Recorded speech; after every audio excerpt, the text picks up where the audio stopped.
Before I get started, I just want to clarify, I am talking about Bendis as a writer. I can't talk about him as a person. I've never met the guy. In fact, truth be told, I didn't even know what he looked like until I did the research for this video. But from what I've heard, he's quite nice, which makes his writing style rather ironic, honestly. Okay? Good. Hello everybody, it's the Wannabe writer. And you know, being a famous professional comic book writer must be nice. I mean, yes, there's the editorial manager influences, the carpal tunnel, and the fan bases who value the lives of fictional characters more than personal hygiene. Still though, unlike most writers, comic book writers don't actually have to create anything that new, as comic book status quos are like old family members. They never really change, and if they do, it feels kind of weird. All you really have to do is take the proper toys provided and arrange them in a somewhat interesting manner for the already loyal audience. And if Brian Michael Bendis' DC comic career has shown me anything, it's that you can fail 4 times and then get promoted to an even bigger group of characters. Now, I've been a comic book fan for around 2 to 3 years, mainly through the use of various YouTube channels and social media platforms like Comics Historian, Comics Explained, Comic Pop, and Casually Comics, all hosted by people who have been comic book fans for multiple decades, if not longer. According to individuals like Rob from Comics Explained and Sal from Comic Pop, Brian Michael Bendis is one of the finest writers of our generation, and no one does young people or character focus better, they say. If that's the case, I'd hate to read the worst. It would probably make my brain divorce me and take custody of my eyes. If it hasn't been made clear yet, I'm not a giant fan of Brian Michael Bendis' run on Superman. I've only been a Superman fan for like a year, because my first real interaction with the character was Man of Steel. I know now, of course, that Henry Cavill acts more like Superman in his interviews than in any of Zack Snyder's films. I guess the guy known for Pain and Misery films was a bad match for one of the most hopeful characters in comic books. But this isn't about Zack Snyder. At least this video isn't.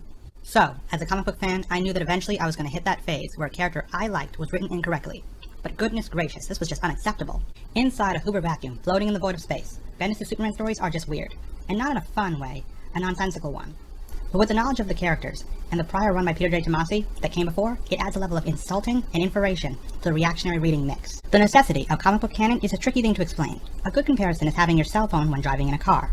It may not be essential to the overall process. In fact, in some cases, it might take both the driver's and the writer's focus away from their primary goal. But most people would agree that you still shouldn't do one without the other. Apparently, this is just what Brian Michael Bendis is known for. Again, not talking about Bendis as a person. I've heard he's quite nice in person. Although now that I think about it, getting insulted as a writer, when you're a professional writer, would hurt a lot more. Oh well. As a comic book writer, he's a bit of a self-centered jerk, who doesn't seem to care about previous writers whose characters and stories he just ignores, fans of those characters and stories who often disagree with the changes he makes, or the characters in general enough to properly research them. It's like he gets halfway through the Wikipedia page and then gets bored, if he even chooses to acknowledge what came before it all. Now, I may be just a simple college graduate student, but even I know you shouldn't do this in an ever-going medium like comic books, particularly when it's the same character for the same fan base. Here are a couple of moments during the run that I found particularly egregious. Each of these moments could be a rant video in their own, but for now, let's focus on the whole. He ended the Superman nuclear family, in a manner not exactly on the same level as Spider-Man's One More Day, but will definitely be sharing future top 10 lists with it. Screwing up the Connor Kent reintroductions. Some fans were waiting a while for this, and "did you get another cool son while I was gone?" was not the answer. Superman revealing his Clark Kent secret identity because his father had a devastating secret was like me never using a stove because my father was an arsonist. If you're going to do something that completely alters the character status quo, at least make them not look stupid when you do it. Just that whole Leviathan nonsense. I enjoy a who's the bad guy mystery as much as the next guy, but the answer should be somebody the fans can guess, not somebody so irrelevant they have to Google them. However, the biggest and personal reading ending mistake of them all has to be the aging up of Johnathan Samuel Kent, Superman's son, from a fun 10-year-old boy to a generic 17-year-old teenager. Not only was the story around it so out of character in canon, it qualifies as an Elseworlds book, but it robbed Johnathan Kent Superboy of years of character development, the fans of possibly decades of better stories, and me, of my favorite series and duo, the Supersons. Sorry to rant there, but I'm trying to bring across the level of professional story writing we're dealing with here. I've heard of molding a character to fit your story, but this wasn't molding, it was extreme surgery, and the patient got botched. Now, it may seem like I've been reading all the Bendis Superman run closely, observing all the little failures and blunders it made along its way. But to be completely honest, I haven't. I read the first couple of issues and watched 2 lengthy Comic Pop mini-summaries of the Man of Steel miniseries and Leviathan event. But everything else, I've mostly just been getting from plot-heavy panel pieces from the internet. Now, you might think it's unfair of me to judge something that I haven't entirely read, like a trolly movie critic whenever a female-focused film comes out. But in all fairness, I believe there's something to be said for the phrase, "I saw enough." One thing I did notice Bendis would often do in his writing was he would either acknowledge or justify his writing mistakes.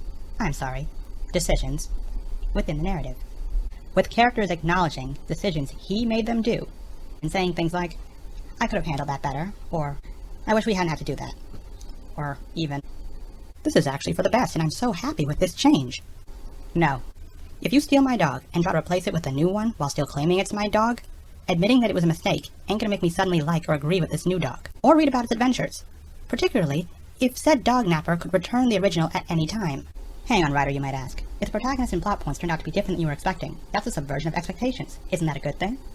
It might have been, if the decisions he made hadn't been a combination of insufferable and infuriating, and the dialogue had been tolerable. Bendis writes like somebody who's only ever experienced human interaction from sitcoms, and not the funny kind I like. The kind with never-ending laugh tracks and lame quips that get cancelled after the first season and forgotten after the first episode. He can take complex characters that actually seem like real people and turn them into one-dimensional caricatures with unique traits in different situations. This is the illusion of character depth, and one need not possess supervision to see through it. Now I'm pretty sure I'm right in my opinions for about 4 reasons. 1. Let's start with what actually matters in the comic book industry, sales. I mean, fans come and fans go, but sales control the cash flow. According to Comics by Perch, from the 1st to the 21st issue of Bendis' Action Comics, there was around a 53% drop, and his Superman had a 59% drop in sales. For context, the average 1st to 25th DC Comics sales drop is normally around 30%, so he almost did doubly bad as the Evo Vegeta. To add insult to injury, this is one of DC's flagship characters and a supposedly great writer. What baffles me is that DC ended Tom King's 100-issue Batman run early, at the 85th issue, after only a 43% drop and bad fan reactions. At least Tom King's run started off interesting and did some great things before it got boring and frustrating. 2. Remember those YouTube channels I used to watch most of my comic stories on? Well, none of them have really been covering the Bendis run. Comics Explained and Comicstorian started to, but right around the point where older John showed up, they both stopped. And Comics Explained was really singing Bendis' praises at the beginning. 3. The comment sections where comic book content is posted are a great method for insight into fan opinions. The results for Bendis' comics are usually around 50-50. 50% of people hate his storytelling, and the other 50% want to undo the changes to Johnathan Kent. 4. I've noticed that there's somewhat of a political split between comic book fan bases. Yes, I know. Even in the fantasy world of supernatural and sci-fi, politics still exist. Basically, more left-leaning folk like myself who enjoy modern, sensible storytelling with diverse characters, versus more right-leaning types who get hate clicks with the terms SJW and Go Woke Go Broke for stories so terrible they have to be read and posted about every week. Despite these disagreements, and one getting hired while the other gets ignored, neither side likes Bendis' Superman. That's right.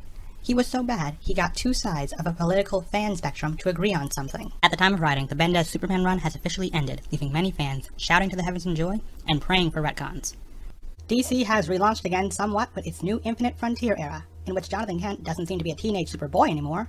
He's an adult, and will soon be replacing as the main Superman. DC, do you ever learn? This is the Wally West Flash and Kyle Rayner Green Lantern problem, all over again. You can't have multiple titles between 2 characters with the same title, powers, and personality. One will always fade into irrelevance. And despite Bendis' best efforts, Clark Kent ain't going nowhere. Plus, DC having John replace Clark like this just feels forced and unearned. Now, mantle-passing replacements in comics are nothing new, as well as fan rejection of it. And of all the methods for doing it, the sidekick son step-up is preferred over the usual in with the new, forget the old method. However, this kind of replacement is usually done with a better narrative build-up and with characters who have decades of development and fan support. This has neither. From what I've gathered, Johnathan Kent fans don't like the grown-up Johnathan Kent because as a teenager, it fundamentally changes the character that they fell in love with in Rebirth. Granted, Tom Taylor came closer in 1 issue than Bendis did an entire series starring him, but still, he's not Superboy, he's Bendis Boy. And any development Bendis Boy went through the past 2 years was forced development made through a forced narrative thanks to a previous forced development that I've still yet to see any fan support of. Again, it feels more like something someone upstairs who's in charge wants to happen. But at least Bendis isn't writing any more Superman stories. No, he's going to be working on the new Justice League comics, which just feels instinctively wrong. DC, be honest with me. What does this guy have on you? The guy just bombed writing 2 series about your main character and 2 separate series about powerful superhero teams. Now you essentially want to put him in charge of what is an amalgamation of both. If through some manner of fate I was to be the next Superman comic writer, I'd do a couple of things. Naturally, I'd restore the 10-year-old Superboy and reintroduce him to everybody, and erase his memory of pretty much all the Bendis run and the 18-year-old buggery. Don't get the wrong idea. Tom Taylor's Superman Son of Kal-El first couple issues has been pretty good. But, like I said earlier, this isn't the Johnathan Kent fans like me wanted. It's just a better written version of Bendis Boy. Young John was like a child Robin for Superman, a much weaker but capable character, with an innocence and inexperience that left room to grow and learn. Bendis Boy is just another young Superman character doing young adult things, not unlike these fan favorites, 2 of which recently made a comeback to comics and would have been better suited for the Superman role. Basically, Johnathan Kent of Rebirth and Supersons was a sweet cinnamon roll that Bendis turned into a big smelly fish. People kept complaining about it, so now Tom Taylor has turned that into sushi. Delicious sushi that's a treat for the eyes, and made by a guy who likes cinnamon rolls, but is not a cinnamon roll. So to get the character back, you'd have to erase his memory. I'd also put his identity back in the bottle and remarry him to Lois Lane, because Lois Lane and Clark Kent are kind of big parts of the Superman character. Even Zack Snyder's Mopey Maniac movies understood that. Speaking of Clark and Lois, I'd have to come up with a reason for why they went from doting, if not overprotective parents, to the kind of people who would just abandon their son on multiple occasions because what is essentially a stranger told them to. I'd put the Fortress of Solitude back in the Arctic and make that Lobo ripoff Rogel Zar the joke he is. Yeah, those last two things would mostly be out of pure spite, but if Bendis isn't going to pay any attention to anyone else's canon, why should I respect his? In conclusion, I would just do more of what Peter J. Tomasi was doing. Would my run be as good as Tomasi's, or any better than Bendis's? I don't know. I don't call myself the wannabe writer for nothing.